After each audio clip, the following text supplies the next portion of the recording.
You already know what I'm about to talk about, especially seeing the title of this video. Uber Eats is about to end their fuel surcharge on June 15th. What's interesting about this is you're ending the fuel surcharge on Uber Eats, but not on Uber. So as frustrating as this is, at least looking at things in the most optimistic way possible, at least this is only happening for Uber Eats. DoorDash just did this as well, where because fuel prices are going up, they added the fuel surcharge to try to help out drivers. But now they're like, you know what? Even though, especially based off AAA's reports, even though gas prices are still going up, no end in sight if they're going to go back down or get back to normal, you know what? Even though we gave them the fuel surcharge before, we're now just going to take it away.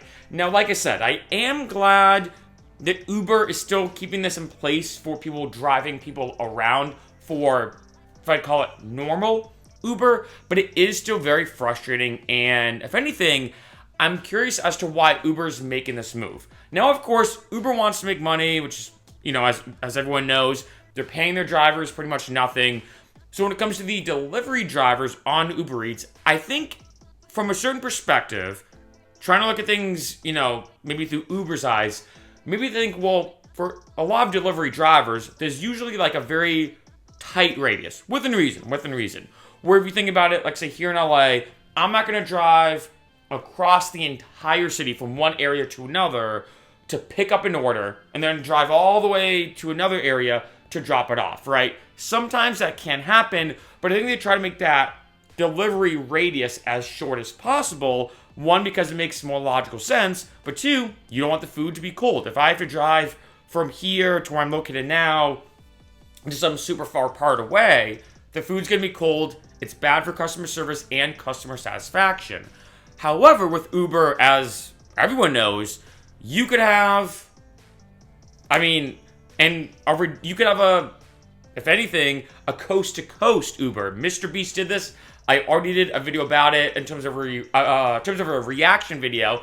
I will link this below in the description if you want to watch it. He went from, I think it was North Carolina to LA, took an entire Uber. So with Uber, you have no idea what's going to happen when it comes to how far you're going. So it does make sense that if Uber versus Uber Eats, if you have to do like a comparison, which one should get the fuel surcharge?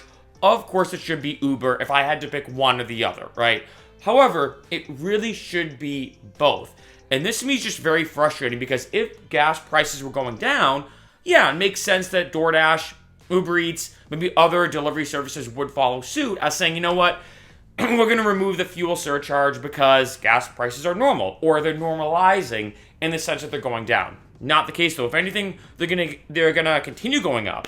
And it's like, well, why would you continue doing delivery driving and spending more money in gas to then just not make as much and the fuel charge is getting removed? It's just super frustrating. Even for me, for this channel, I was actually about to do a fun experiment. I've actually never been a delivery driver. Never. I've mentioned that before in other videos, and I was curious, what would it be like to do Uber Eats for an entire week? I was going to do an entire vlog video, almost like a full-length video, like a mini documentary, documenting every single move that I make, every single trip, what it's like, an entire week-long filming process and experimentation of what it's like to drive for Uber Eats, the money I make, what is it like, etc. And now I'm considering not doing that because I'm like, do I really want to spend an insane amount of money on gas and not get that fuel surcharge? Unless I do it before June 15th, which maybe I will. Maybe actually that's a good hard or soft, I don't know what the right word is, deadline. I'm like, if I really want to do this video, I'm better off doing it before June 15th. But it is frustrating. It is frustrating that for all these drivers out there that are working hard, doing all these deliveries, and just trying to make ends meet and trying to manage the gas prices.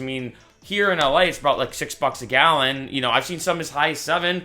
It's getting insane. And again, there's no end in sight, like I said. And yet Uber is removing this fuel surcharge for Uber Eats.